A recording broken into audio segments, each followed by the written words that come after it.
Hi everyone, thank you for joining this webinar where we will present the call for proposals of Play for Nature.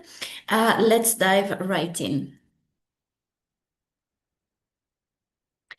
So Play for Nature is an endowment fund dedicated to the preservation of threatened species and their habitats, which was created in 2013. And just to give you an idea, last year in 2025, we funded about 22 organizations, of which three quarters approximately were sports and conservation projects. And another important aspect is that Play for Nature is an IUCN member. We work through three different pillars, which means that our projects fall within three different categories. And the one that is most relevant to today is the Biodiv'Sport category, because through this call for proposals this year, we are only considering projects that use sports for conservation.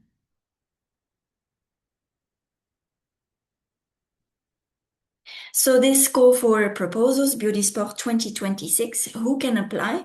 So we will only fund CSO, so civil society organizations, whose primary mission is biodiversity conservation. So which means roughly that over 50% of their budget has to be allocated to conservation actions. Which means that generalist organizations or exclusively sports-focused structures will not be eligible. Be careful with projects that are only implementing, for example, agroforestry actions.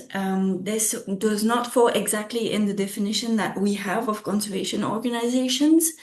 Agroforestry can be one of the actions that you're implementing, but it should not be the sole action of your organization. Organizations will have to be established for at least 3 years. So anything that will have been funded after 2023 will not be eligible. Projects then must concern a species or several species that are on the IUCN Red List and within the threatened categories, so either vulnerable, endangered, or critically endangered.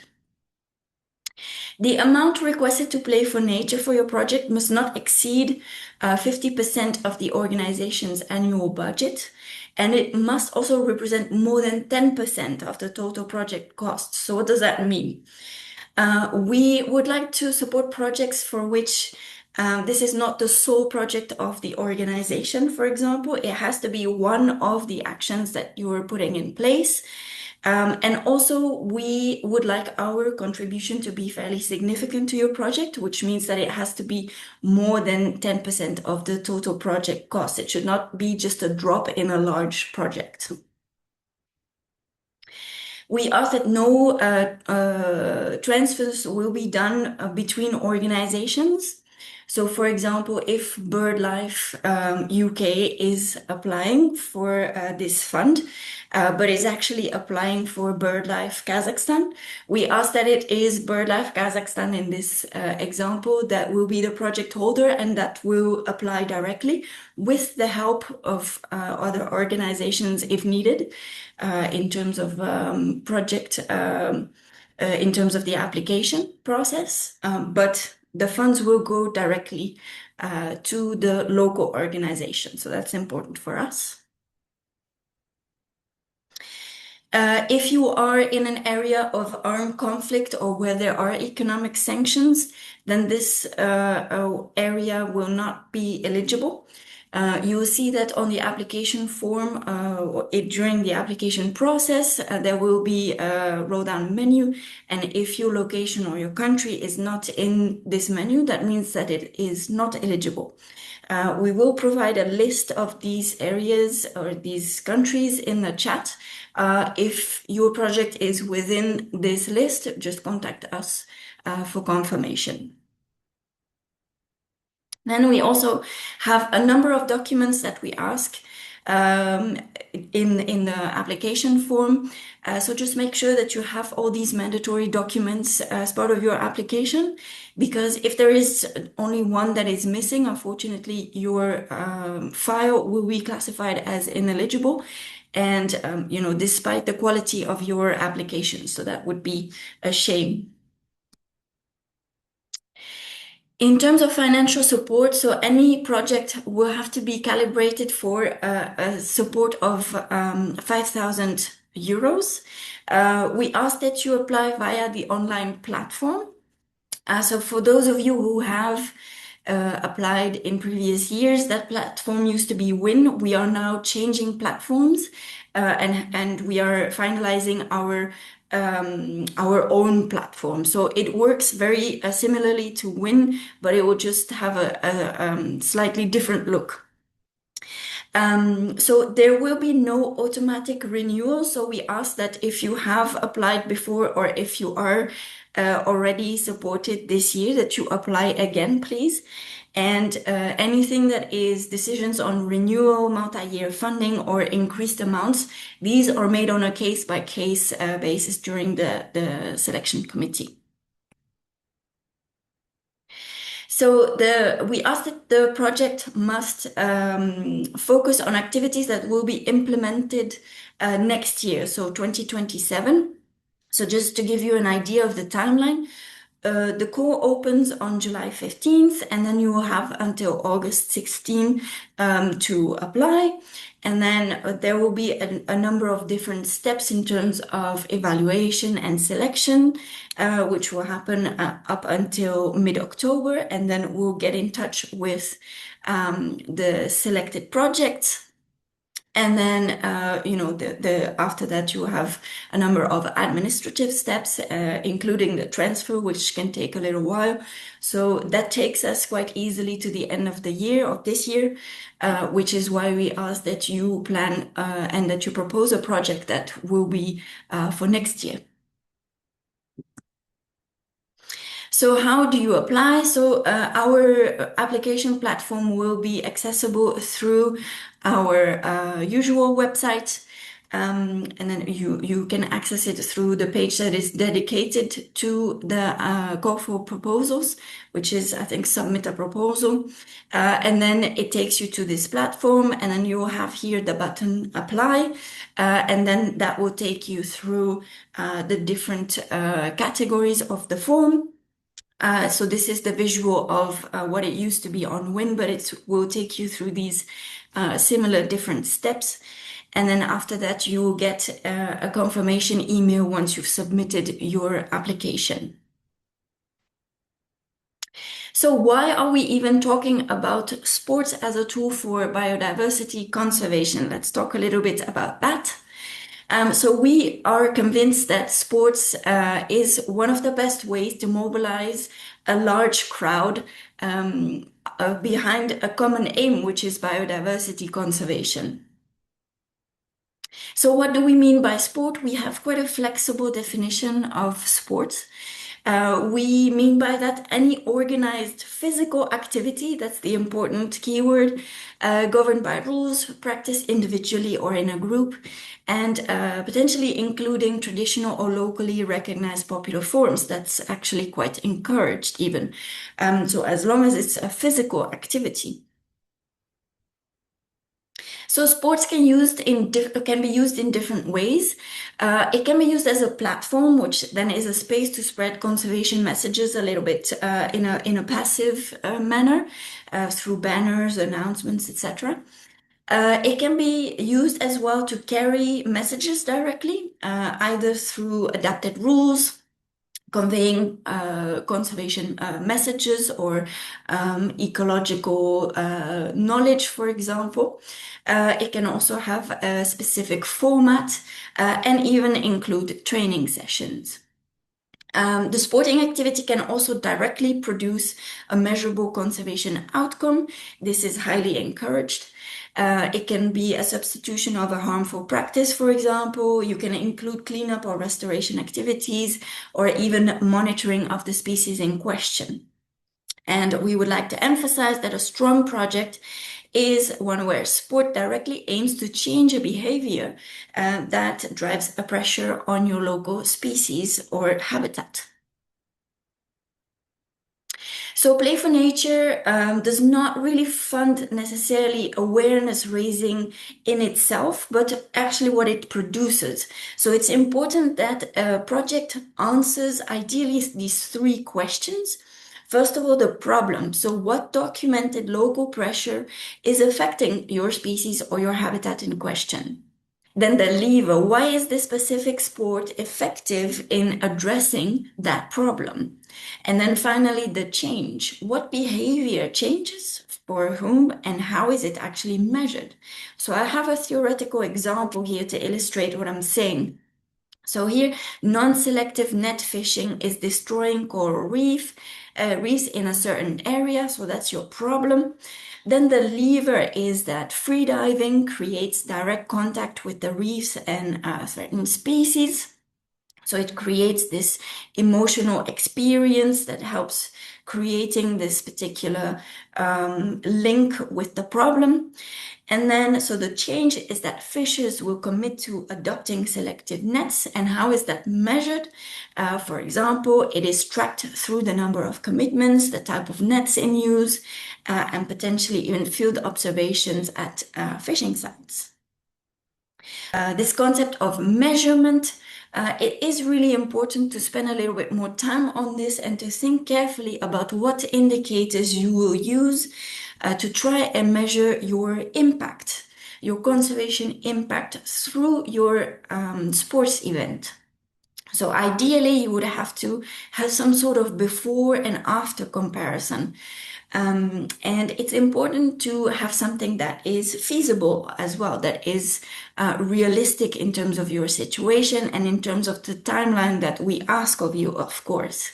But it is important not only to measure activity volume, so that means, the number of participants, for example, or the numbers of activities implemented. You also have to reattach it to your conservation agenda. And really make this link between your conservation actions and your sporting event.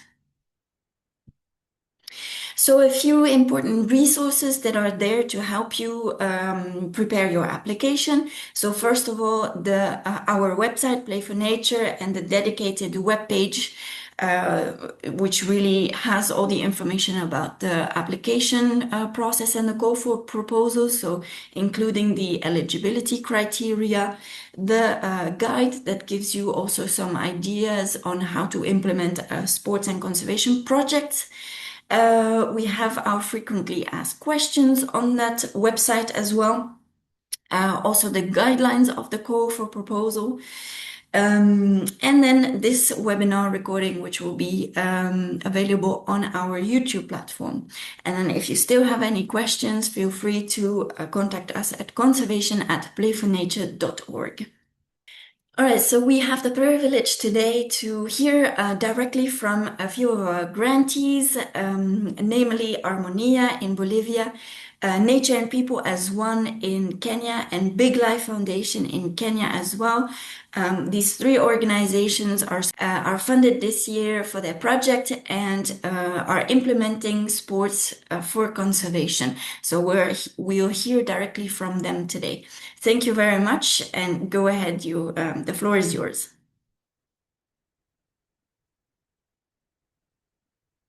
So thank you, everyone, and I'm pleased to join this presentation. And my name is Michael Tipai. I serve as a Conservation Education Officer at Big Life Foundation.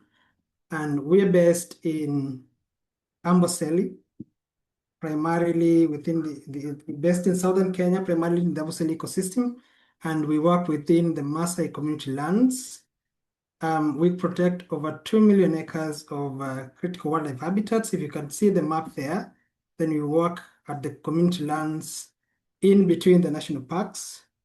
And as you can see now, I'm here to share perspectives on the Maasai Olympics, which is a very powerful sporting tool that has demonstrated that sports is a very powerful tool for conservation.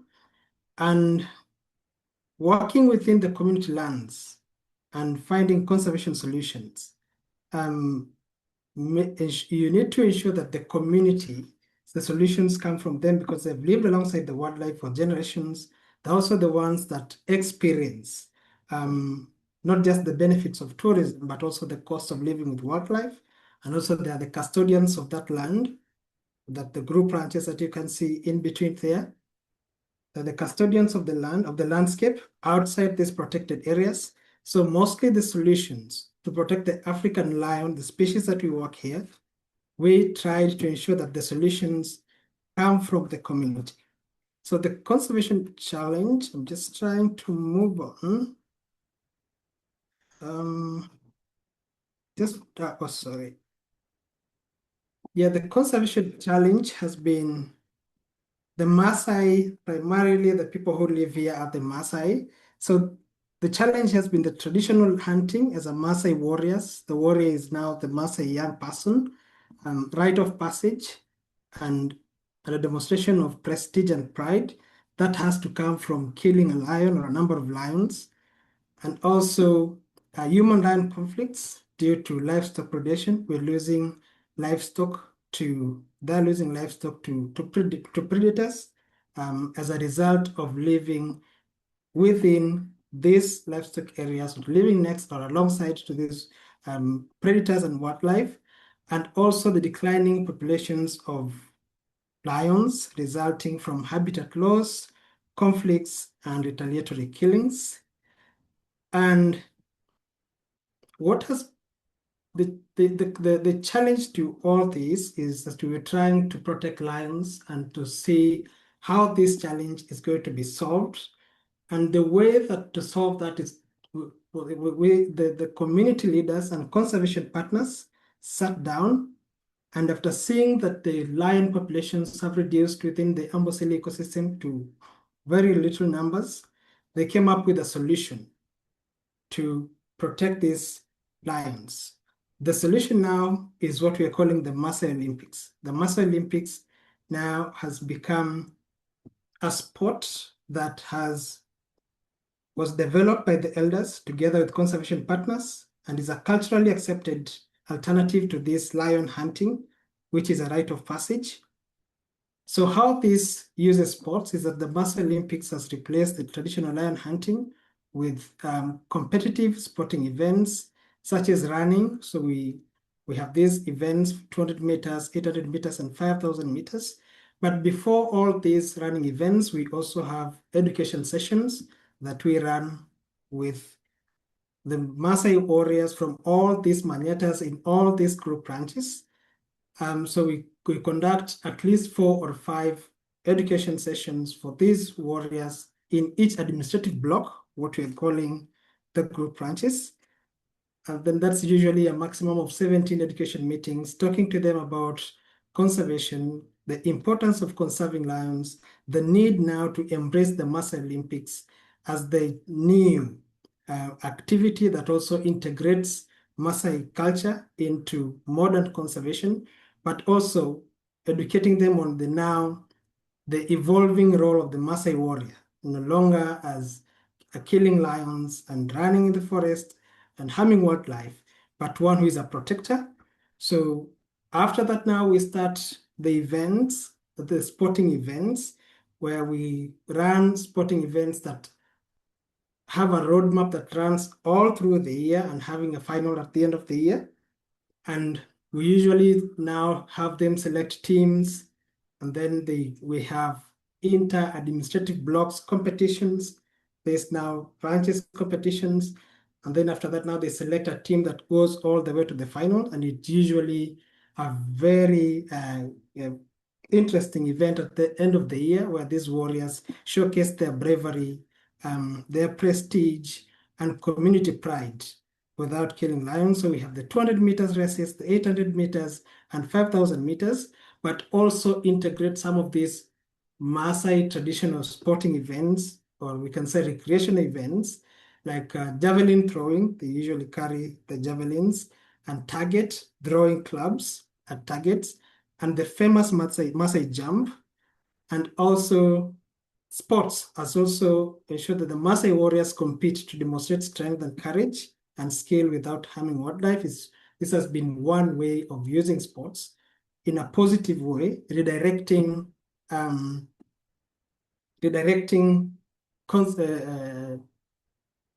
human-wildlife conflicts and killing lions to sports and athletics achievement.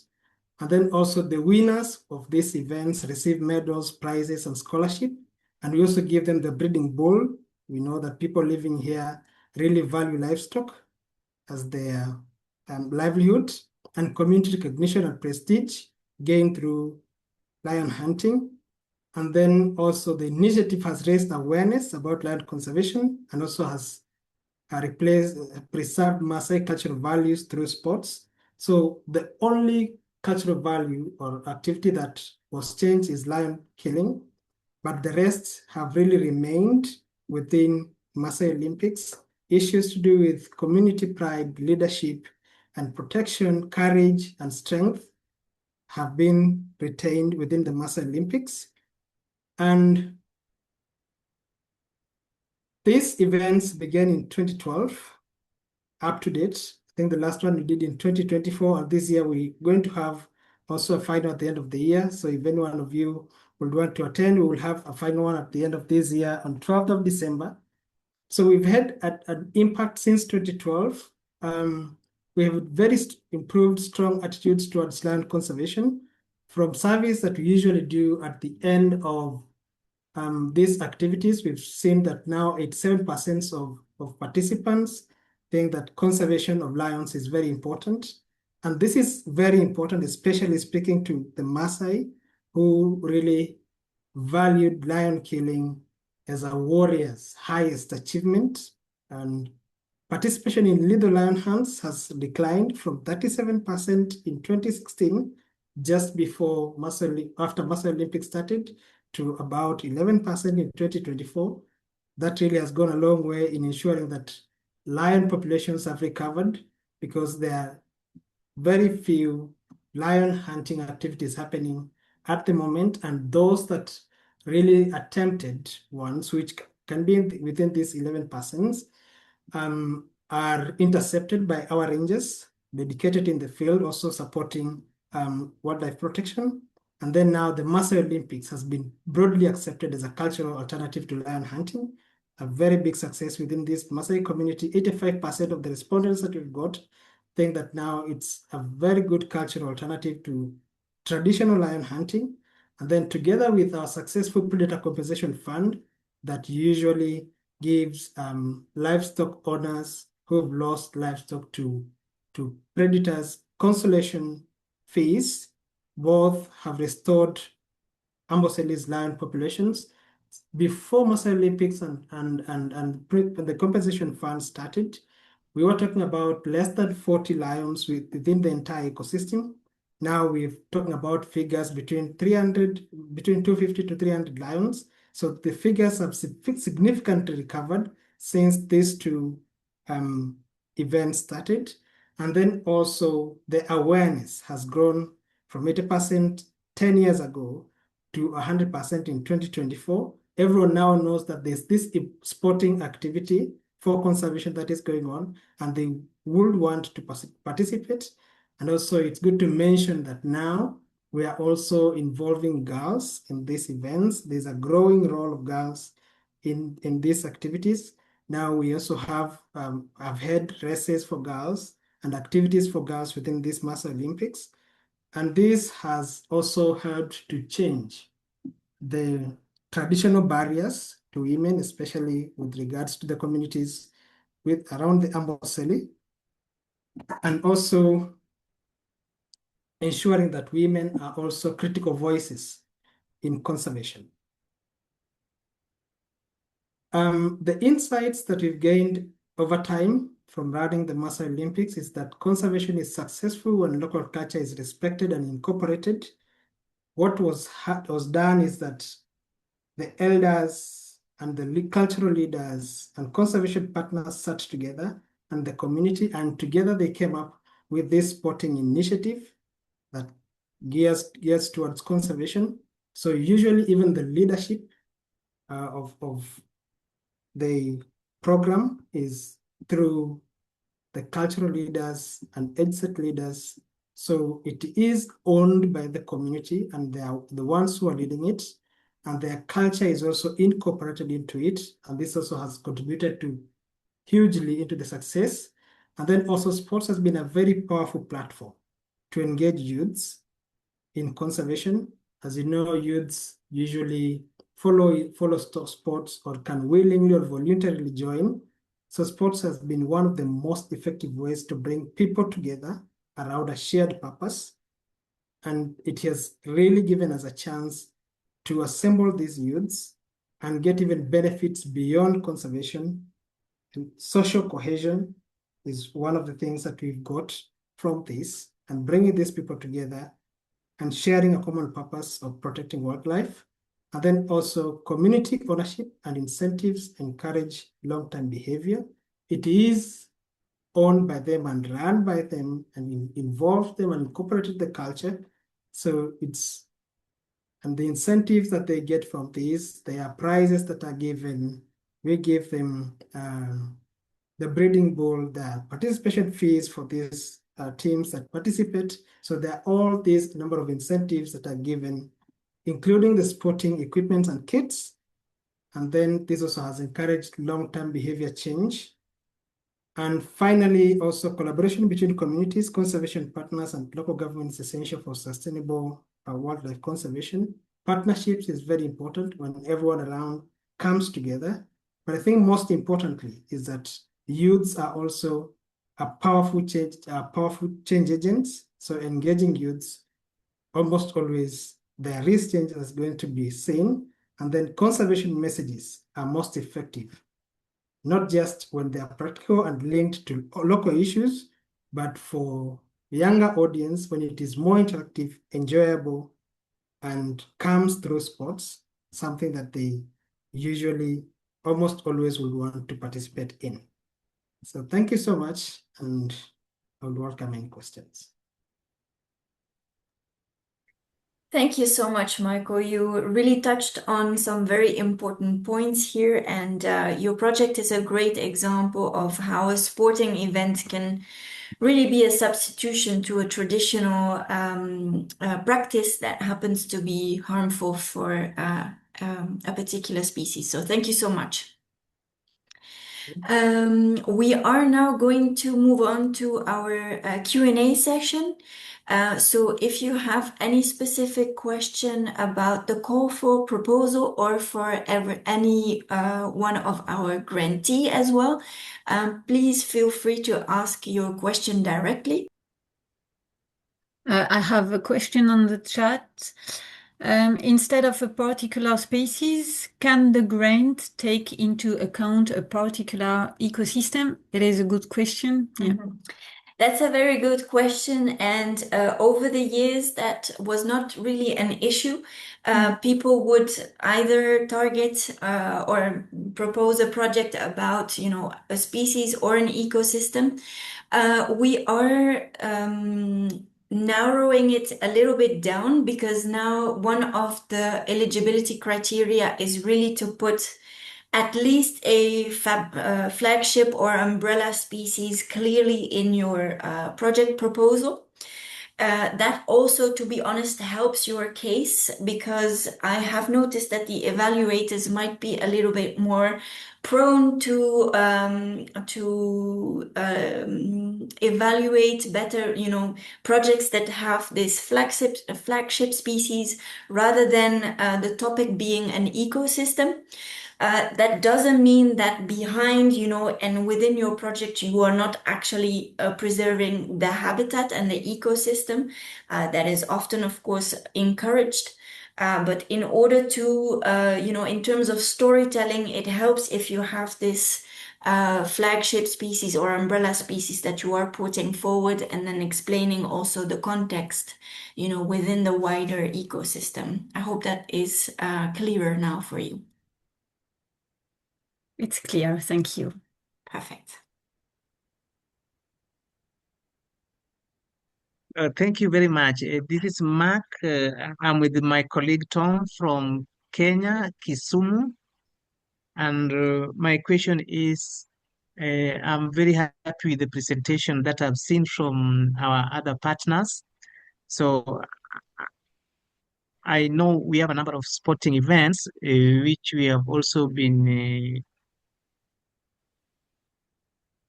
planning to use as one of the platforms for conserving nature. So from what I've seen, I just want to get a compliment from your end if it is wise to be specific to a particular sporting event. I've seen the Masai Mara one very important. I also saw one from America. And in our project, we had a number of sporting events, which included boat racing, football. And that's why I'm saying I believe it's important to focus on a particular sporting event. If it's important, then I would love to get it from you as well.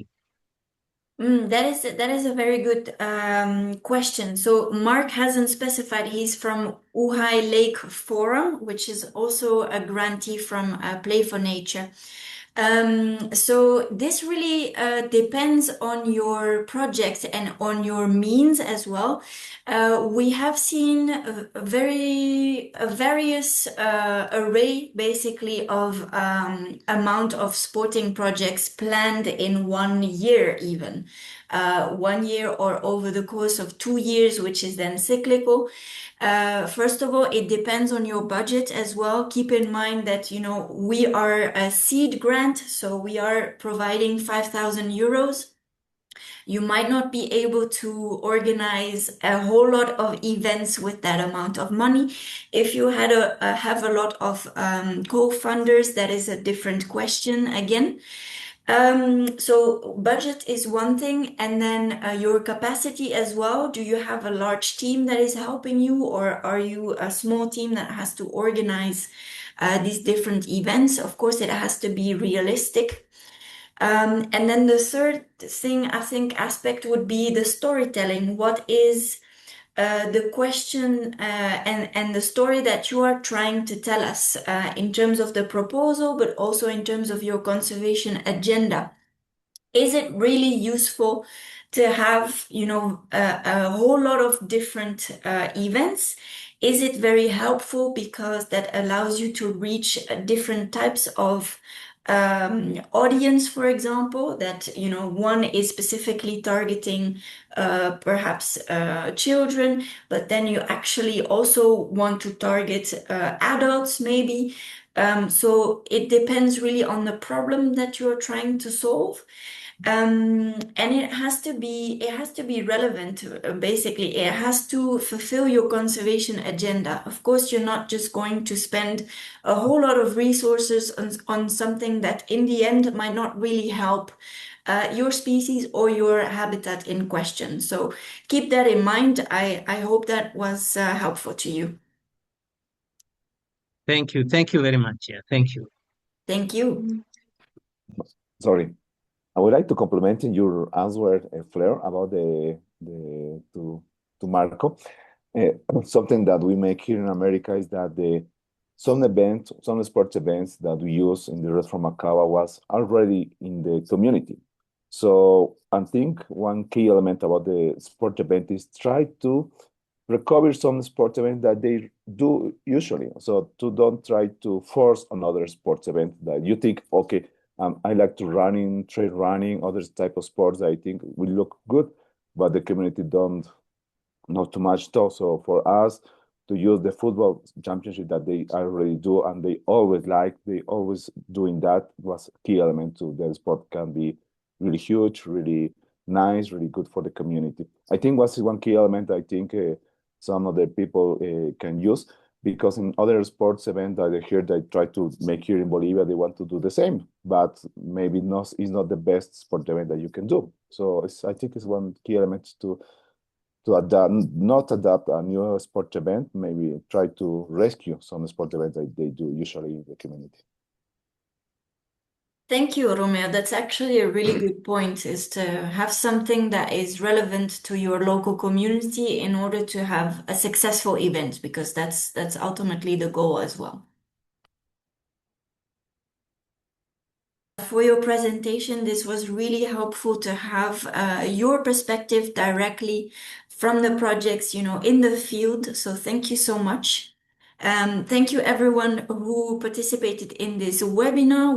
We were a few participants, and thank you for your participation in the chat as well.